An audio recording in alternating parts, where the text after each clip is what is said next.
Hello, नमस्कार दोस्तों। स्वागत है आपका आपके अपने स्मार्ट क्लासेस यूट्यूब चैनल पर। दोस्तों, आज हम आपके लिए भारतीय इतिहास के बहुत ही महत्वपूर्ण प्रश्न लेकर आए हैं। दोस्तों, आप अगर चैनल पर नए हो तो चैनल को सब्सक्राइब कर दो, अपने दोस्तों के साथ शेयर कर दो और वीडियो को लाइक कर दो। चलिए दोस्तों, शुरू करते हैं आज के इस क्विज का पहला प्रश्न। देखिए दोस्तों, पहला प्रश्न क्या कह रहा है। अकबर का सबसे दूरगामी अभियान था। अकबर का दोस्तों सबसे दूरगामी अभियान था, वो कौन सा था? पहला ऑप्शन मालवा का अभियान, दूसरा ऑप्शन आपका गुजरात का अभियान, तीसरा असीरगढ़ का अभियान और चौथा आपका काबुल का अभियान।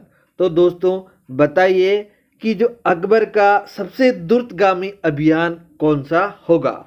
तो दोस्तों अकबर का सबसे दूरगामी अभियान था, वो था गुजरात का अभियान। कौन सा दोस्तों? गुजरात का अभियान। दोस्तों कब की बात है? देखिए दोस्तों, बात है आपके 1571-72 की। कब दोस्तों? 1571-72 की। हुआ क्या दोस्तों? गुजरात का अभियान था, वो किस किस के बीच हुआ? तो ये हुआ अकबर के, किसके दोस्तों? अकबर के और मुजफ्फर शाह थर्ड के बीच। कब? किसके बीच? अकबर और मुजफ्फर शाह। कौन दोस्तों? मुजफ्फर शाह तृतीय। इनके बीच ये अकबर का तीसरा गुजरात का अभियान हुआ, है ना। हुआ जब, तो ये अभियान में अकबर जीत गया तो इसने क्या किया, वहां का प्रशासक नियुक्त कर दिया। वहां का क्या किया दोस्तों? प्रशासक नियुक्त किया किसे? मिर्जा अजीज कोका को। किसको दोस्तों? मिर्जा अजीज कोका को वहां का प्रशासक कर दिया नियुक्त। जब इसको वहां का प्रशासक नियुक्त किया और अकबर वापस आ रहा था, उस वक्त क्या हुआ, वहां पर जनता ने कर दिया विद्रोह। वहां पर दोस्तों क्या कर दिया? जनता ने विद्रोह कर दिया। और विद्रोह करने की वजह से अकबर वहां से वापस भागा जल्दी से आया।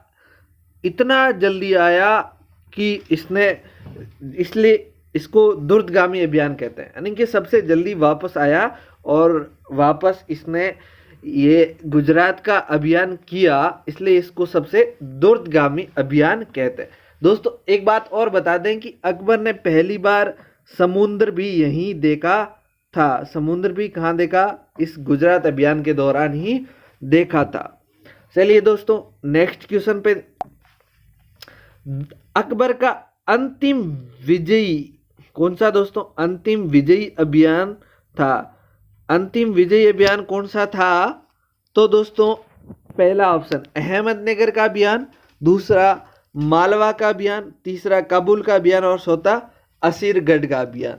तो दोस्तों अकबर का जो अंतिम विजयी अभियान था वो था असीरगढ़ का अभियान। असीरगढ़ का अभियान दोस्तों कब हुआ? 1601 के। 1601 में हुआ। किन के बीच हुआ? तो दोस्तों ये हुआ अकबर। कौन दोस्तों? अकबर वर्सेज मीरन बहादुर। किसके बीच दोस्तों? मीरन बहादुर, है ना। तो ये दोस्तों अकबर का सबसे अंतिम विजयी अभियान था। चलिए दोस्तों नेक्स्ट क्वेश्चन पे। ब्राह्मणों पर जजिया कर लगाने वाला मुगल शासक था। कौन दोस्तों? जो ब्राह्मणों पर दोस्तों जजिया कर लगाने वाला अकबर अगर आपसे पूछे तो कौन था दोस्तों? ये तो था मोहम्मद बिन कासिम। कौन दोस्तों? यही मोहम्मद बिन कासिम तो था जजिया कर लगाने वाला। लेकिन इस जजिया कर में ब्राह्मणों को तो छूट दे रखी थी, लेकिन ब्राह्मणों पर भी जजिया कर लगाने वाला जो मुगल शासक था वो था दोस्तों कौन? फिरोज शाह तुगलक। कौन दोस्तों? ये जो फिरोज शाह तुगलक था, कौन दोस्तों? फिरोज शाह तुगलक। इसने ब्राह्मणों पर भी जजिया कर लगा दिया था। दोस्तों ये जो जैन उल आबेदीन था ना, इसने ये जजिया कर हटा दिया। इसने क्या किया दोस्तों? हटा दिया। हटाया, जजिया कर हटाया सबसे पहले। दोस्तों अकबर ने भी जजिया कर हटाया था, लेकिन हटाया इसने इसके बाद हटाया। कब अकबर ने हटाया दोस्तों?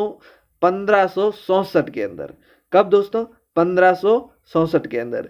लेकिन इस जैन उल आबेदीन ने हटाया इससे पहले। इस जैन उल आबेदीन को दोस्तों पता है कश्मीर का अकबर भी कहते हैं। कश्मीर का क्या दोस्तों? अकबर। ठीक बात दोस्तों। चलिए नेक्स्ट क्वेश्चन पे चलते हैं। जहांगीर की आत्मकथा है। दोस्तों जो जहांगीर की आत्मकथा है उसका क्या नाम है? पहला तुजुक ए जहांगीरी, दूसरा आइन ए जहांगीरी, तीसरा दोनों और चौथा कोई नहीं। बताइए दोस्तों जहांगीर की जो आत्मकथा है उसका क्या नाम है? तो दोस्तों जहांगीर की आत्मकथा है तुजुक ए जहांगीरी। क्या दोस्तों? तुजुक ए जहांगीरी। और ये लिखी है दोस्तों फारसी भाषा के अंदर। किसमें लिखा दोस्तों? फारसी के अंदर लिखा। और जो ये आइन ए जहांगीर है ना, ये क्या है? ये राजादेश है।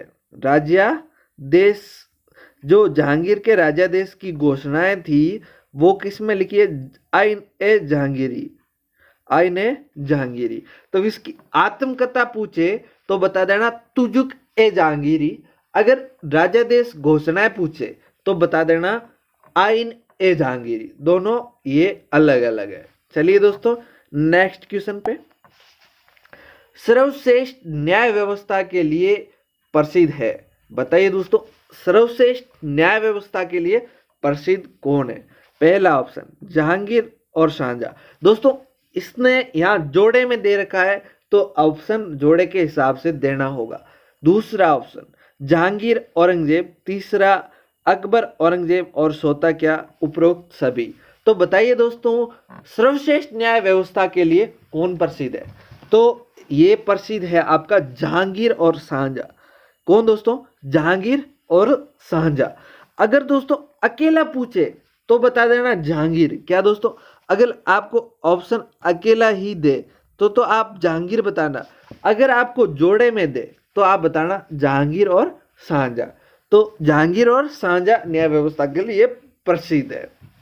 इनकी न्याय व्यवस्था बहुत बढ़िया न्याय व्यवस्था थी। दोस्तों इस जहांगीर ने एक जंजीर ए अदली का निर्माण करवाया। किसका? जंजीर ए अदली का निर्माण करवाया। ये दोस्तों न्याय व्यवस्था की एक जंजीर थी। इसमें क्या था? 7 घंटियां लगाई हुई थी और इन घंटियों को कोई भी बजाता तो पता चलता कि किसी को न्याय चाहिए। तो ये इसने किसने बनवाई? जहांगीर ने बनवाई। जंजीर ए अदली। आपसे ये पूछा जा सकता है जंजीर ए अदली क्या है? तो ये न्याय व्यवस्था की जंजीर है। किनके लिए? किसने बनाई? जहांगीर ने। और ये इसका सही ऑप्शन होगा पहला ही, जहांगीर और शाहजहां। जहांगीर और शाहजहां की जोड़ी न्याय व्यवस्था के लिए प्रसिद्ध है। चलिए दोस्तों नेक्स्ट क्वेश्चन पे। औरंगजेब ने कौन से युद्ध के पश्चात विधिवत राज्याभिषेक किया? दोस्तों आपको बता दें कि औरंगजेब ने 2 बार राज्याभिषेक किया था, लेकिन ये पूछ रहा है कि विधिवत कब राज्याभिषेक किया, कौन से युद्ध के बाद किया? पहला ऑप्शन खजुआ युद्ध, खजुआ का युद्ध, दूसरा धर्मत और तीसरा सामूगढ़ और चौथा क्या मेरे दोस्तों? दोराई। तो इसका सही आंसर क्या होगा? तो दोस्तों ये दोराई का युद्ध हुआ ना, उसके बाद औरंगजेब ने विधिवत राज्याभिषेक किया है ना। दोस्तों ये दोराई हुई है कहाँ? दोराई दोस्तों कहाँ है? अजमेर के अंदर।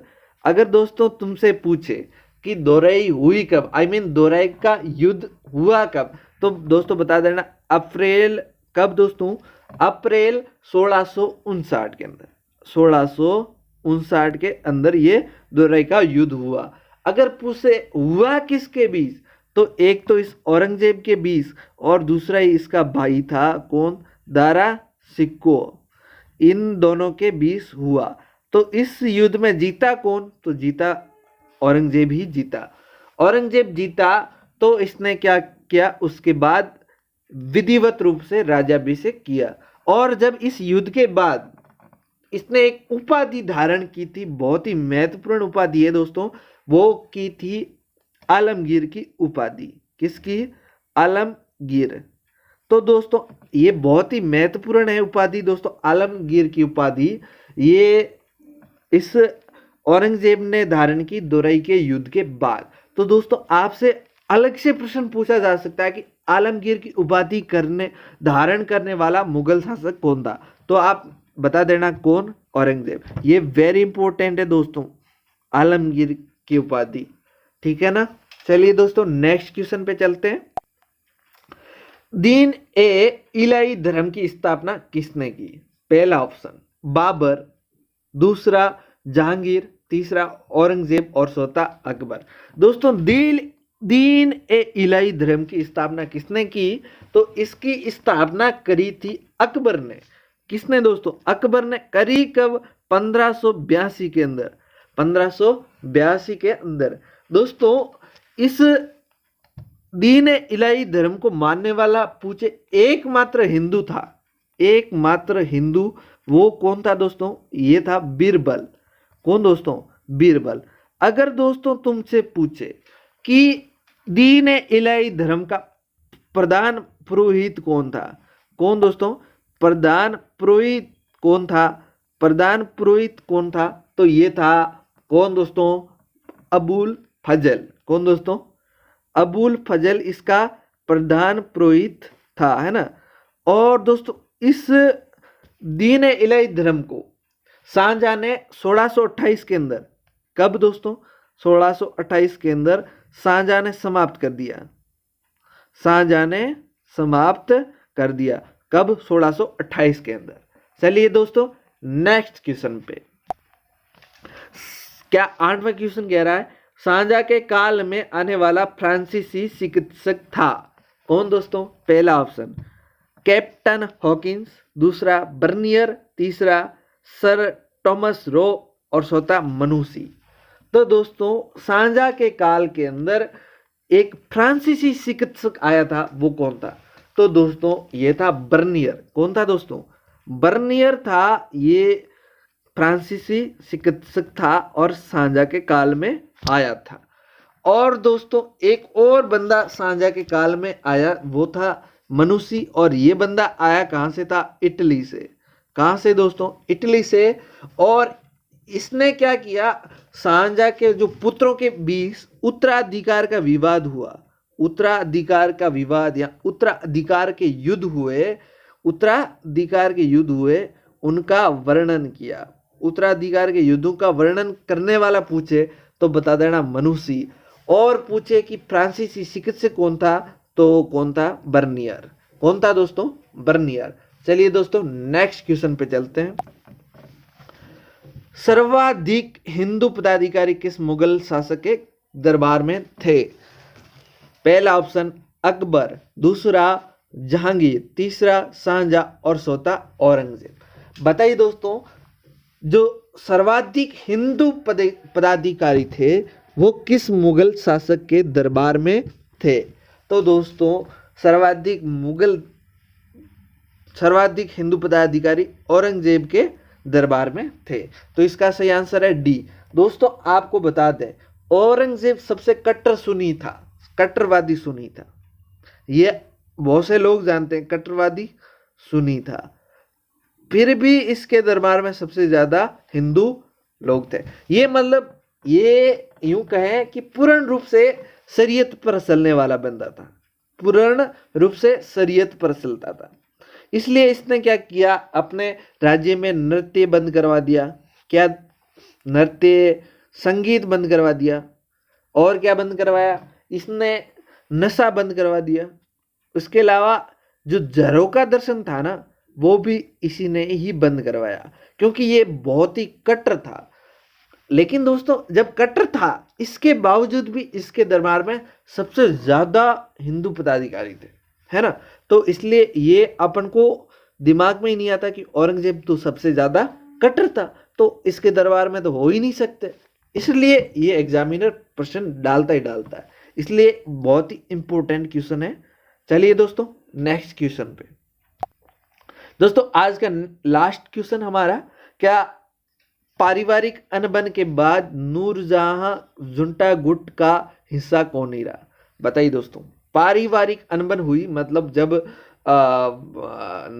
इनका शहरयार और इनका विवाह हो रहा था खुर्रम वगैरह का, तब पारिवारिक अनबन हो गई।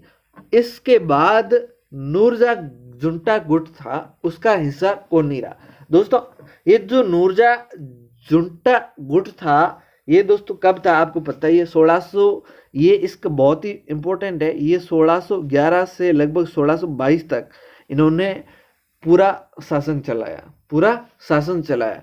तो इसकी हेड कौन थी? नूरजहां थी। तो उसके नूरजहां में जो पारिवारिक अनबन हुई उसके बाद इसका सदस्य कौन रहा? पहला ऑप्शन नूरजहां, दूसरा ग्यास बेग, तीसरा आसिफ खान और चौथा शहरयार। तो दोस्तों नूरजहां तो हेड थी, ये ग्यास कौन था? इसका पिता था, किसका? नूरजहां का। और आसिफ खान ये था कौन दोस्तों? आसिफ खान भी कहते हैं या आसिफ खान एक ही बात है, ये था इस नूरजहां का भाई।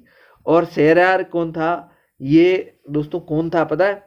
ये खुर्रम का भाई था, है ना। तो ये वो था। चलिए दोस्तों, तो कौन अलग हो गया? तो बता दें दोस्तों, आसिफ खान अलग हो गया था। कौन हो गया? आसिफ खान। आपको लग रहा होगा ये तो इसका भाई था तो ये अलग नहीं होगा, शहरयार हो सकता है, लेकिन वास्तव में हुआ कौन? आसिफ खान अलग हुआ। दोस्तों इसके पीछे भी बहुत बड़ी कहानी, कौन हुआ, क्यों हुआ? तो दोस्तों इस आसिफ खान की एक पुत्री थी जिसका नाम था क्या? अर्जुमंद। कौन दोस्तों? अर्जुमंद बानो बेगम, है ना। इस अर्जुमंद बानो बेगम का विवाह हो गया था खुर्रम के साथ। अर्जुमंद बानो बेगम का विवाह किससे फिक्स हो गया? किससे? खुर्रम के साथ। लेकिन नूरजहां अपनी बेटी का विवाह उससे करवाना चाहता था। तो इस नूरजहां और आसिफ खान के बीच अनबन हो गई, इसलिए इस आसिफ खान ने नूरजहां जो जुंटा गुट था उससे अलग हो गया है, तो ये उसका हिस्सा नहीं रहा। चलिए दोस्तों आज के क्वेश्चन यहीं समाप्त हुए, मिलते हैं एक नए वीडियो के साथ। और दोस्तों वीडियो अच्छा लगा हो तो दोस्तों के साथ शेयर कर देना, कमेंट कर देना और वीडियो को लाइक कर देना। दोस्तों चैनल पर नए हो तो चैनल को सब्सक्राइब कर देना। All the best, thank you.